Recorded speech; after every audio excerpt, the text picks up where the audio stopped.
கர்த்தருடைய பரிசுத்த நாமத்துக்கு மகிமை உண்டாவதாக. எல்லாம் நல்லா இருக்கீங்களா?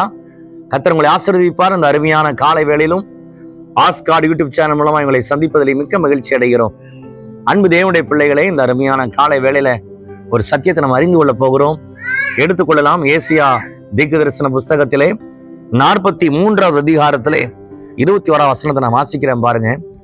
இந்த ஜனத்தை எனக்கென்று ஏற்படுத்தினேன், இவர்கள் என் துதியை சொல்லி வருவார்கள். ஆம் தேவ பிள்ளைகளே, இந்த அருமையான காலை வேளையில கர்த்தருடைய வசனத்தை பாருங்க. கர்த்தர் நம்மை எதற்காக ஏற்படுத்தினார்? இந்த ஜனத்தை எதற்காக ஏற்படுத்தி இருக்கிறேன் என்றால் என் துதியை இவர்கள் சொல்லி வர வேண்டும்.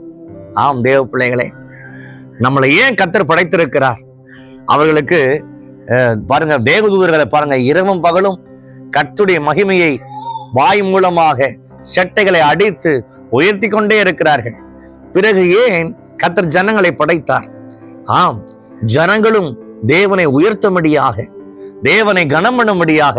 இந்த பூமியில நமக்கு கர்த்தர் கொடுத்திருக்கிற ஒரு பெரிய வேலை என்ன தெரியுமா? கர்த்தரை உயர்த்தி பாடணும், கர்த்தரை மகிமைப்படுத்தணும், வாயினால் கர்த்தரை பாடி உயர்த்த வேண்டும். எதற்காக? இது ஒரு ட்ரைனிங் ப்ராசஸ். பாருங்க, நம்ம மரித்து அடக்கம் பண்ணப்பட்டு நாம தேவனுடைய வருகையில போகும் பொழுது பரலோகத்துல என்ன வேலை இருக்கு தெரியுமா? கர்த்தரை பாடுகிறதா வேலையே. இரவும் பகலும் அங்க கர்த்தரை பாடி மகிமைப்படுத்துகிறதா வேலை. அதனாலதான் இந்த பூமியில கர்த்தர் நமக்கு ஒரு வேலை கொடுத்திருக்கிறார். என்ன வேலை தெரியுமா? அவர்கள் துதியை சொல்லி வருவார்கள். ஆம் தேவ பிள்ளைகளே, இன்றைக்கு நீங்க கர்த்தரை துதிச்சிருக்கிறீங்களா? தேவனை ஆராதிக்கிறீங்களா? கர்த்தரை கனம் பண்றீங்களா? கர்த்தர் உங்களை ஆசீர்வதிப்பார். வசனத்தை பாருங்க, அடுத்த வசனத்தை வாசிக்கிறேன். ஆனாலும் யாக்கோபே, நீ என்னை நோக்கி கூப்பிடவில்லை, இஸ்ரவேலே, நீ என்னை குறித்து மனம் சலித்து போனாய். பாருங்க, ஆண்டுடைய வார்த்தை வருத்த மிகுந்த ஒரு வார்த்தையை பாருங்க. ஆனாலும் இஸ்ரவேலே, என்னை நோக்கி கூப்பிடவில்லை, யாக்கோபே, நீ மனம் சலித்து போனாய். பாருங்க, கர்த்தரை பாடி துதிக்கிற ஜனங்கள் தான், தேவனை ஆராதிக்கிற ஜனங்கள் தான்.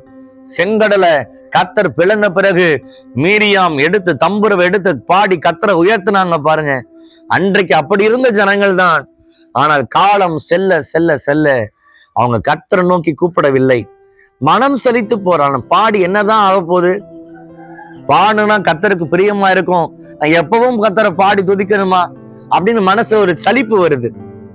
இல்ல இல்ல, வசனம் சொல்லுது, கொம்பும் விரிகுளமும் உள்ள காலை எருதை பார்க்கலாம் கர்த்தருக்கு பிரியமான ஒன்று இருக்கிறது, அதுதான் துதி, ஸ்தோத்திரங்கள். அன்பு தேவ பிள்ளைகளே, உங்கள் வாயிலே கர்த்தர் துதியை வச்சிருக்கிறார், ஸ்தோத்திரங்களை வச்சிருக்கிறார், கர்த்தரை மகிமைப்படுத்தும்படியான கிருபை வச்சிருக்கிறார். நீங்க ஒருபோதும் கர்த்தரை துதிக்காம இருந்துராதீங்க, தேவனை ஆராதிக்காம இருந்துராதீங்க. கர்த்தரை கனம் பண்ணி கொண்டே இருங்க. ஒரு நாள் பிறக்கும் போது தேவனை ஆராதிக்கிறது துவங்குங்க. ஒவ்வொரு நேரமும் நடக்கும் போது, அமரும் போது, உட்காரும் போது, நீங்க பயணிக்கும் போது கர்த்தரை பாடுங்க, உயர்த்துங்க, கர்த்தரை கனம் பண்ணுங்க. வசனம் சொல்றது பாருங்க, என்னை கனம் பண்ணுகிறவனையோ நான் கனம் பண்ணுகிறேன். ஆம் தேவ பிள்ளைகளே, கர்த்தர் உங்களை கனம் பண்ணுவார், உங்களை உயர்த்துவார், உங்களை மேன்மைப்படுத்துவார். நீங்கள் ஒன்று மட்டும் செய்யுங்க, கர்த்தரை துதியுங்கள். அதற்காகத்தான் நீங்க அழைக்கப்பட்டீர்கள், அதற்காகத்தான் நீங்க முன்குறிக்கப்பட்டீர்கள், அதற்காக தான் இயேசு கிறிஸ்துவின் இரத்தத்தால் நீங்கள் நீதிமான்களாய் மாறி இருக்கிறீர்கள். ஒரு காலம் வரப்போகிறது, கர்த்தருடைய மகிமை வரப்போகிறது, நம்மளாம் கர்த்தர் எடுத்துக்கொள்ள போகிறார். பரலோகத்துல போய் யுகா யுகமாய் கர்த்தரை பாடி உயர்த்த போகிறோம், கர்த்தரை கனம் பண்ண போகிறோம். ஆனா அந்த பூமியில வாழ்கிற நாட்கள்ல அதற்கான ட்ரைனிங்கை நீங்க ஸ்டார்ட் பண்ணிடுங்க. கர்த்தர் உங்களை ஆசீர்வதிப்பார். ஜெபிக்கலாமா? எங்கள் பரிசுத்தம் நிறைந்த பரலோக தகப்பனே, இந்த அருமையான காலை வேளையில கர்த்தருடைய வசனத்தை கேட்டிருக்கிற தேவ பிள்ளைகள் மேல கர்த்தர் இரக்கமும் கிருபையும் தயவும் பாராட்டும்படி நாங்க ஜெபிக்கிறோம். ஆண்டவரே, உங்களுடைய பிள்ளைகள் கர்த்தரை உயர்த்தவும் பாடவும் துதிக்கவும் கர்த்தர் உதவி செய்திடலும். ஒருபோதும் மனம் சலிப்போம், ஒருபோதும் நோக்கி கூப்பிடுவதற்கு ஏன் ஏன் என்ற கேள்வியை வராதபடிக்கு இருதயத்துல எப்பொழுதும் கர்த்தரை உயர்த்துகிற கிருபை உண்டாகட்டும். இயேசு கிறிஸ்துவின் நாமத்தில் ஜெபிக்கிறோம் எங்கள் நீதியுள்ள பிதாவே. ஆமென். God bless you. கர்த்தர் உங்களை ஆசீர்வதிப்பார். ஆமென்.